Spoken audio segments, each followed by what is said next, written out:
Marriage counselors who are in our church will tell you that every marriage will encounter at least 7 major storms. And any of those 7 could completely destroy everything you've built together. It's expensive to shore up the foundation, but the devastation of everything you've built is more expensive. So let me give you some foundational truths concerning marriage. If you would like weekly content that builds your faith and helps you walk out all that God has for your life, subscribe and be a part of Life Family. Today, I'm continuing with the series, You Plus Me, God in the Middle of My Relationships. Now, next Sunday, I'm preaching Parenting Your Adult Children. A murmur went through the room. That's good. But today, I'm preaching Marriage Built with a Storm in Mind. Now, for our single adults, this is great information. I need you to take good notes. For our students, it's important for you to know this information. For you who are engaged, this is critical. And for you who are married, yeah, I'm talking about you. I was talking to a pastor friend who lives up in the Kansas, Oklahoma area, and he was talking about when they buy a house or build a house, they have to add a storm shelter. And it was just so foreign to me. I said, why?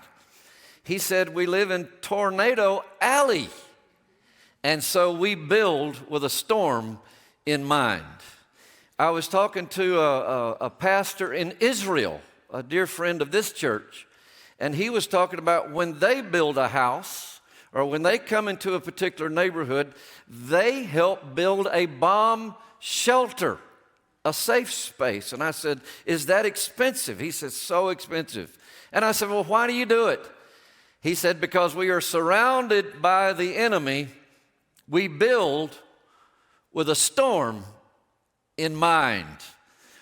Relationally, I want to ask you something here today, and those of you who are watching and online, are you building with a storm in mind? Well, should I be? Yes, because a storm is coming to your relationships. Well, isn't that some good news today? Hey, I didn't say it. Jesus said it. Matthew 7:24, he said this, therefore, everyone who hears these words of mine, say this with me, and puts them into practice. So hearing but puts them into practice is like a wise man who built his house where? On the rock. The rain came, the storms rose, the winds blew and beat against the house, yet it did not fall. Why? Because it had its foundation where? On the rock. He's going to contrast that now. But everyone who hears these words of mine and does not put them is like a foolish man who built his house on what? Sand. The rain came, the storms rose, and the winds blew and beat against that house, and it fell with a great crash. So, Jesus is talking about the gospel. He's also talking about relationships, and we incorporate this principle today into marriage. You have two people, a wise man and a foolish man. They both heard. One put it into practice and one did not. Now here's what Jesus said. There's a storm coming. Whether you're a wise man or a foolish man, a storm's coming. Whether you're a believer or an unbeliever, there is no protection from storms in this life coming to the relationship that you most value. A storm is coming. And Jesus said, that these things are very foundation. You have to build on the foundation. Storms come, but if you're built on the rock, and the rock is hearing the word and practicing the word, instead of hearing the word and not practice. So the rock and the sand is about not hearing the word, practicing the word. Are you practicing the word? Well, the practicing is everything about whether what you've built will stand or not on an immovable foundation. Denise and our first house, when we got married, we moved into this beautiful home, and we raised our oldest daughter there. And when we got ready to sell the house, the inspector came, and he said some really good news to us. You have foundational problems. The soil had shifted underneath the foundation, and he began to show us around the house something we had completely missed, because in the dailiness of life we never saw it. Cracks in the foundation. So what do? We wanted to sell the house. He said, well, you have to hire a contractor. He comes out, he shores up the foundation, pours, puts cement there and pours beams and all of this stuff. It was expensive. And then when we went to sell, we showed the buyer, yeah, we did all of that, and we still had to give them a significant discount. When your foundation is not correct, it's expensive. And when it comes to relationships, especially marriage, you have to build with a storm in mind. Jesus said to both the wise man and the foolish man, hey, a storm is coming. Now, we know from Scripture that the rain falls on the just and the unjust. This comes as a surprise for people sometimes who become believers in Jesus and think, well, I'm going to be put in a bubble, and the economy is not going to affect me, and sickness is not going to affect me, and marital problems is not going to, oh yeah. You have to build with a storm in mind. Marriage counselors who are in our church will tell you that every marriage will encounter at least 7 major storms. And any of those 7 could completely destroy everything you've built together. It's expensive to shore up the foundation, but the devastation of everything you've built is more expensive. So let me give you some foundational truths concerning marriage. First of all, marriage is God's idea. It's not the government's idea, and it's not culture's idea. Who invented marriage? God. Marriage is a covenant, not a contract. A contract is only as good as the person negotiating it. The contract says, if you do your part, I'll do mine. A covenant says, even if you don't do your part, I'll do mine. Because God's idea is marriage, He gets to define what marriage is. Marriage is one man and one woman in covenant that is consummated. There is no gay marriage, no polygamous marriage, no friends with benefits. One man. All right, it's time change. I got 2 hand claps, all right. One man, one woman, exclusive to each other. Foundational truths of marriage begin in Genesis, where everything begins. God made Adam. He formed him. Now, everything else in the beginning that God made, He spoke. But Adam, He formed. He was so intimately involved in creating human beings. And Adam became a living soul. God created Adam, watch this now, incomplete. He created Adam incomplete. He created Adam with needs. Can you believe that? Well, why would you do that? There's only one of you. No, he created Adam to be relational. And God puts him in a perfect environment, perfect temperature. He didn't even have to wear clothes. He was a streaker man. No conflicts, no taxes, no sin. He possessed everything that it took to have such a wonderful life. He had extreme purpose for his life and authority. I mean, he was hitting on all cylinders. And yet Adam was downcast. And the Lord said, why are you downcast? Because he had no one like him. He looked around at this amazing, pristine environment with animals and wildlife and fish, and there was just nobody like him. Even his relationship with God wasn't enough. You were not made to be self-sufficient relationally. You were made needy. So when he says about you, she's so needy, you say, yes, that's how God made her. He's so needy. Yes, he is. And God makes this startling announcement in Genesis 2 and 18. The Lord God said, it is not good. It's the first time he ever said it's not good. It is not good for man to be alone. Now listen, aloneness is not equal to singleness. God did not say it's not good for man to be single. He said it's not good for man to be alone. The problem is aloneness. Sometimes we get those two confused.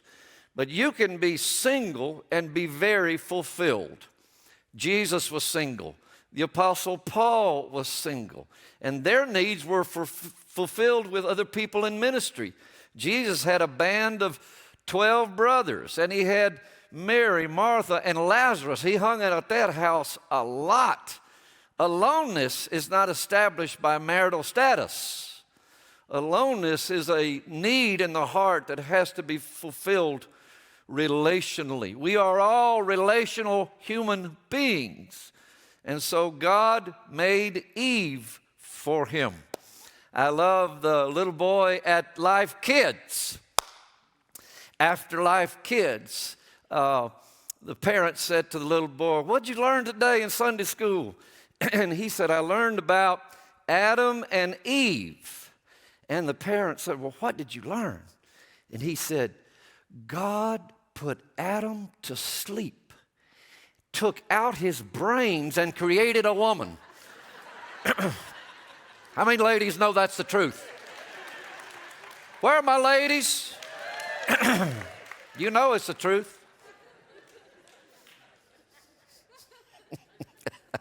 I saw somebody saying, is that true? Is that what he said? Adam and Eve.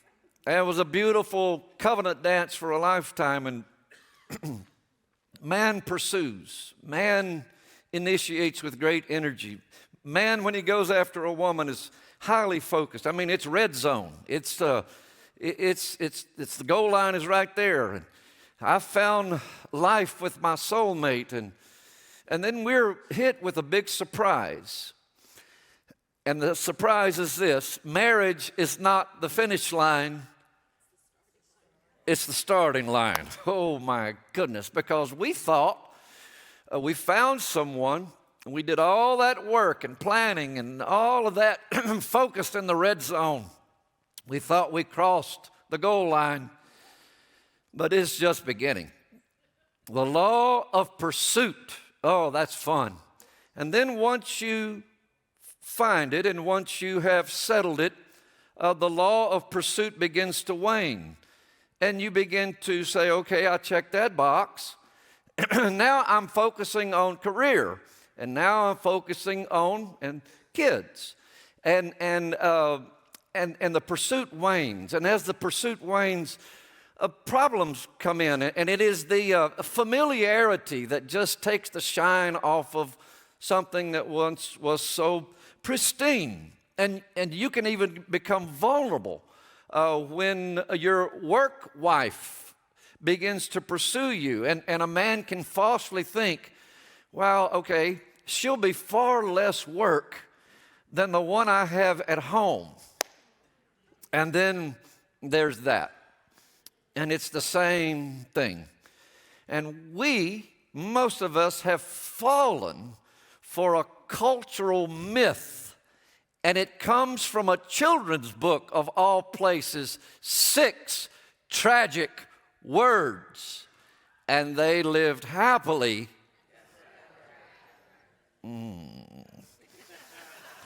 Did they? No, they did not.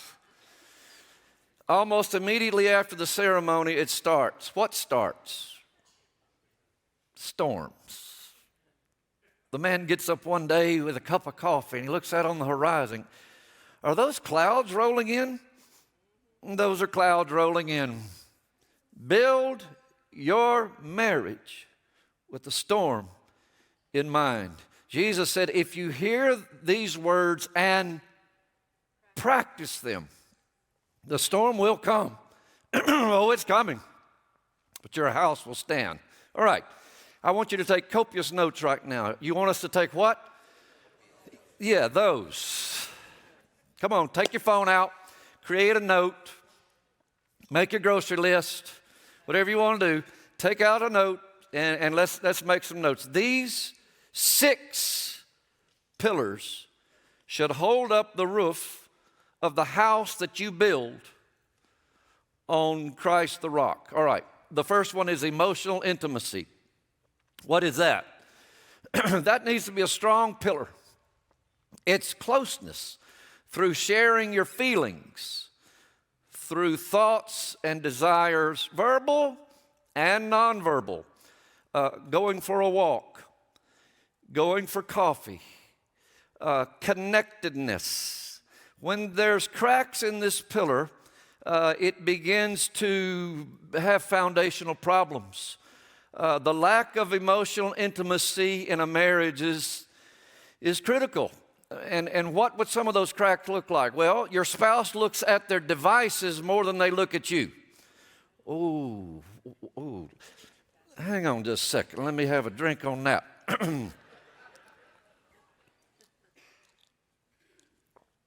Conversations are short and shallow. There's fear of judgment. You can't be transparent. You have no idea what your spouse is thinking.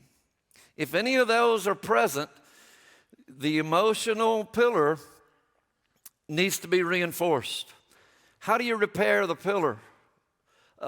Coffee time, walks together, going to work out together. Anything that you can do in common where you can talk to each other. Second pillar is physical intimacy. Not yet. I know where you were going. Not yet. Most of us use the phrase physical intimacy and sexual intimacy interchangeably. They're different. And this pillar has to be very strong. What is this pillar? It is hugging. It is kissing. It is hand holding. It is cuddling. It is all of that stuff that's touch associated. It's sitting beside the one you love with your arm around them watching Netflix or going to a concert and dancing together. It's anything you do that make your kids say, ew. If your kids or grandkids have not said ew lately, you need to take your game up a little bit. Now, come on, within reason. Come on. Cracks in the pillar. He never kisses me anymore. We don't touch. We're in a bubble of selfishness. There are 3 postures of marriage. There's side to side, where you have a career, she has a career. I mean, you're grinding. I mean, it's every day. And you just kind of run in parallel tracks. You come together every now and then for some intimacy, but It's just side to side. It's a good marriage. It's just side to side. Then the other posture of marriage is back to back. Back to back. I got my life. You got your life. There's very little intersect, and we're roommates. Then there is the face to face. And anytime God was intimate with one of his wonderful people in Scripture, it was face to face. He spoke to Moses face to face. There's so many encounters of face to face. And that's how a marriage should be. Side to side, you got your stuff going on. Back to back is not good. There needs to be a turning where you are face to face. The greatest storm that will come to your marriage is not marital infidelity. It's apathy.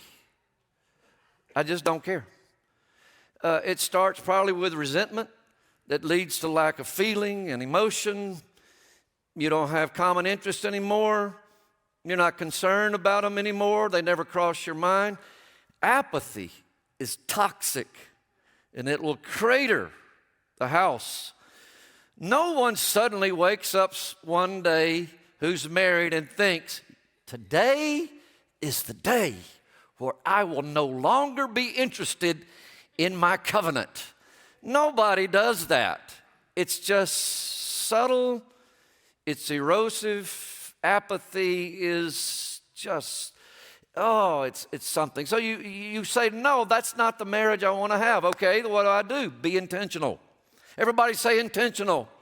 You have to be intentional, whether you've been married a year or 50 years.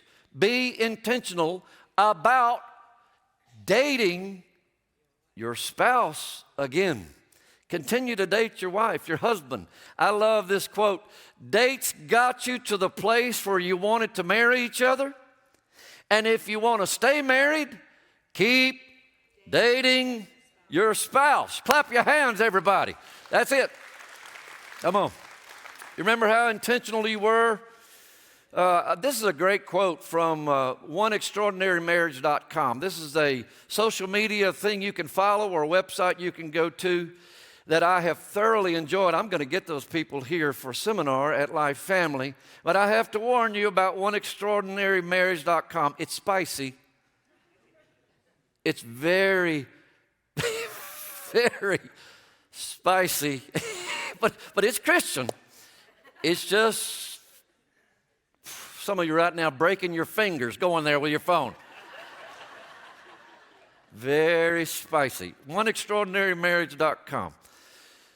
Third pillar is financial intimacy. Oh, this is the biggest storm that causes the biggest collapse. When couples go in debt or when one keeps the partner in the dark about finances, they're not creating a plan together. I got this.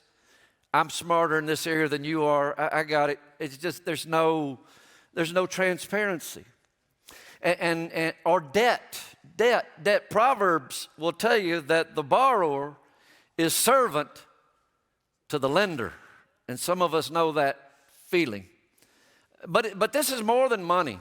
This is about philosophical views on stewardship and handling resources. And sometimes one of the spouses can declare superiority based upon their learning, or they're just good with it, and keep one spouse sequestered from the financial picture. And that's about control. That's all that is. It's control. Money is emotional. And when you start talking about it as a couple, one of you will just absolutely lose your mind because you feel ill-equipped to deal with this. And they're so much smarter than you, and you just feel inferior. And it can be very, very emotional. So how do you fix that pillar? I'm going to give you the answers. I hope you're right. Are y'all writing this down? All right. Fix the pillar. Schedule regular money meetings. Schedule regular money meetings where you disclose everything. Everything? Everything. And you make a plan together of what your financial future is going to be like. You attack debt. Get out of debt. Go after those credit cards. Arrange your life where you're getting out of debt. Refuse to fall into the trap of instant gratification that this culture says that you deserve. You can put off the house. The house can wait. Put off having kids. The kids can wait. Said no grandparent ever. Wait, get a plan. Execute that plan. You don't want to build your house while it's underwater. Recreational intimacy is the fourth pillar. Where's the fun in your covenant? What's the last time you had fun together? What do you do together that's fun? There's so much stress, so much stuff from career and family and kids. Where are you having fun? Whether it's a big or small activity, concerts, pickleball, line dancing, going on dates, playing games, trying out new restaurants, working out together, walking together, hiking together. Song of Solomon 2:15, Solomon had the most amazing vineyards of anyone. He was so extremely wealthy. He had cornered the market on the silver market. He cornered it. The Bible says it was like rocks. He had so much silver. And he had these vineyards that people would come from all over the world just to see. And he makes this statement in Song of Solomon 2:15, catch for us the foxes, they're not big foxes, they're little foxes that ruin the vineyards, our vineyards that are in bloom. Solomon must have been looking one day, must have been notified by his vineyard keepers. We've got a problem. What's the problem? Little foxes. Your marriage has problems. Your vineyard has problems. What's the problem? Well, it's not big things. It's little foxes, just the little things that irritate you, that cause resentment. And Solomon says, you have to be intentional. Go catch them. Go catch them. Catch those foxes. I remember one couple said to me, a lady said to me, I'm going to kill him. I said, don't kill him.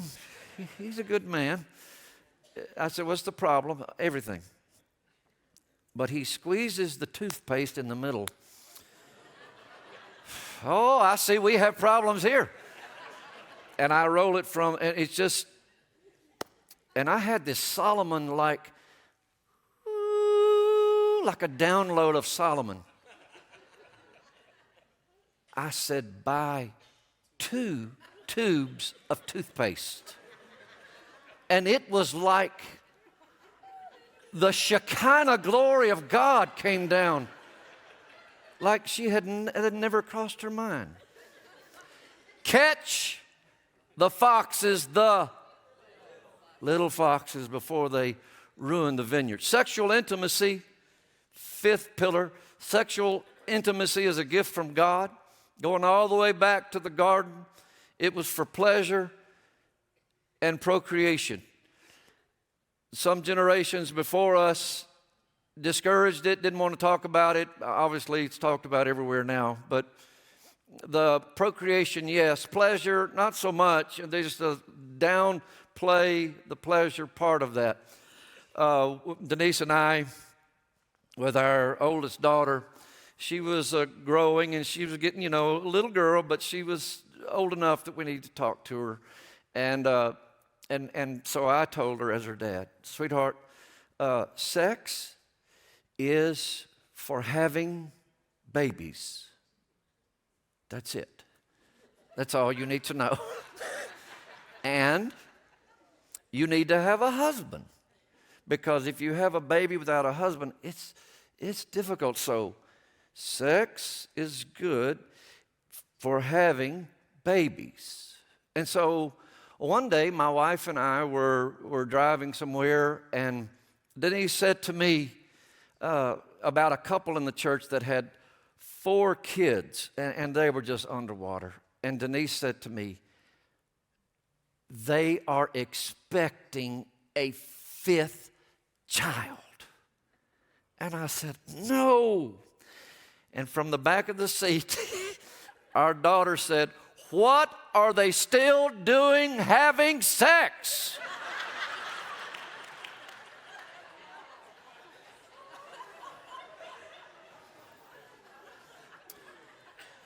To which I had a brilliant comment. Denise,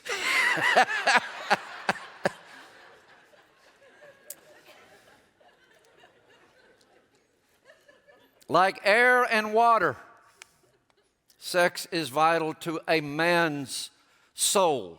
Women can't understand that any more than we can understand your great need for affection. Sex is air and water to a man's soul. He's not some always talking about it, wondering where it is, when it will happen. It's air and water. Go without air and water. Well, you can't. And this is how he's wired, and she's wired for affection. Men have sex to feel close. Women need to feel close to have sex. And so it's tough because when there is lack of sexual intimacy and that pillar is faulty, it causes the covenant partner to imagine where this need will be met and fulfilled.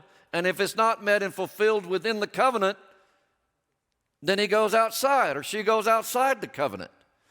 And it's a dangerous thing. If men are waffles, women are spaghetti. Men have the incredible ability to compartmentalize. Like, you can have this terrific fight in the morning over breakfast, just this horrible argument, and you leave like all disturbed. And then he sends her a text later in the day, says, I'm looking forward to being with you. The kids will be gone, and we'll just spend some time together. Men are waffles. And she says, have you lost your mind? Do you not remember? Oh, women are spaghetti. It all flows. And so we're so different. But when this pillar is not healthy, resentment, anger, disconnectedness, and a lot of times we're just busy. We're just busy. And so what I tell you as your pastor is schedule times for sexual intimacy. Schedule it. Schedule it. And that would destroy the spontaneity. That's a myth. Schedule it. When you stood before me or another pastor and you said, I will not give my romantic love to another, I will reserve my sexual fulfillment for my spouse. When you took that oath in front of me or one of our pastors, then it becomes a responsibility for the other spouse to make sure that's happening. And so when it's not, it is, the most important pillar of the 6 is spiritual intimacy. God in the middle of your marriage. The greatest terms that God ever used for himself. When Jesus Christ was saying, what descriptors could I use of myself that would just explain how I want me and my church to be and people to be to each other? He said, a bride and a groom. A bride and it was the greatest descriptors he could come up with. Here's what I need you to do. I need you to pray together. That's hard for fellas because we didn't see it modeled, and we don't know that we have a voice to pray. Like, ladies are so good with it. They just pray. And like, if you want to shut a group of fellas down, guys that can bench 300, run, hunt, just say, let's all pray. We're just going to pray individually. No.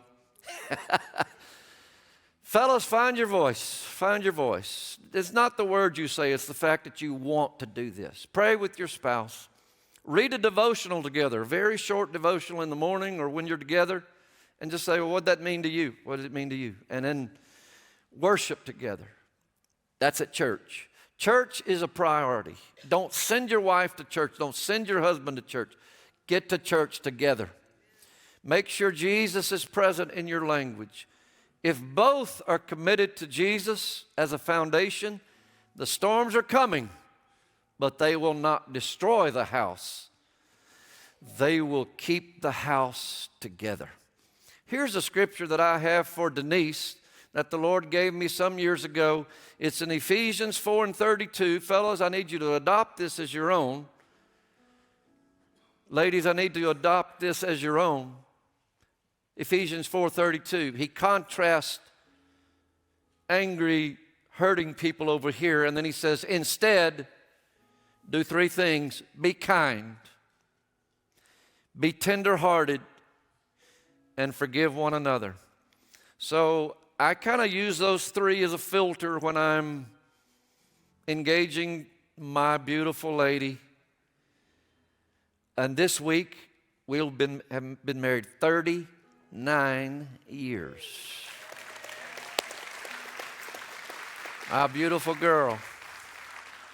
So I kind of filter it through three things. Is this what I'm about to say? Is it kind? Well, I have to be truthful. Well, yes, but you can have truth in love. So there's be kind. Is this kind? Am I tender-hearted? Have I closed my heart off to her feelings? And do I forgive? Forgive. How many times do I forgive? Just keep on forgiving. Forgive just as God through Christ has forgiven you. When God stops forgiving you, you can stop forgiving her. Until He stops forgiving, you keep on forgiving. Now listen, if your marriage is struggling, of which so many are, LifeFamily has help for you. We have incredible, trained counselors. Fellows, for you, it's not a counselor, it's a coach. We don't call it counselors for men. They're coaches. You've been coached all your life. Don't give me no counselor. We're not giving you one. We're giving you a coach. So ladies, it's a counselor. Fellas, it's a coach. Whatever, it's the same person. And they will show up in your life and help you with neutral eyes and a spirit-filled heart. How do I get that help? Right there. care@life.family. Email us, care@life.family, and just say, my house is struggling. I need the Lord's help. Oh, Lord, help us. The bedrock of our community. Healthy, whole, spiritual marriages. Thank you so much for being a part of our service today. And we hope and pray that this message touched your heart. And we want to hear from you. We want to get to know you. There are several links below this video that you can connect and let us know what's going on in your life. So we would love to invite you to do that. But most importantly, if you made a decision to follow Jesus today, that is amazing and we want to celebrate you. I invite you to text Next Steps to 22999. We'll respond with a text and give you some resources and next steps for your faith journey. So we just celebrate you and want to invite you to do that. Thank you so much for making this decision to follow Jesus. It's amazing. So thank you again for being a part of our service today. We will see you next time. If you don't have a home church, we would love to invite you to be part of LifeFamily. Remember, you belong here. Join us again next Sunday or any time throughout the week. Hit that bell so you never miss when we post a new video. Hope to see you again soon.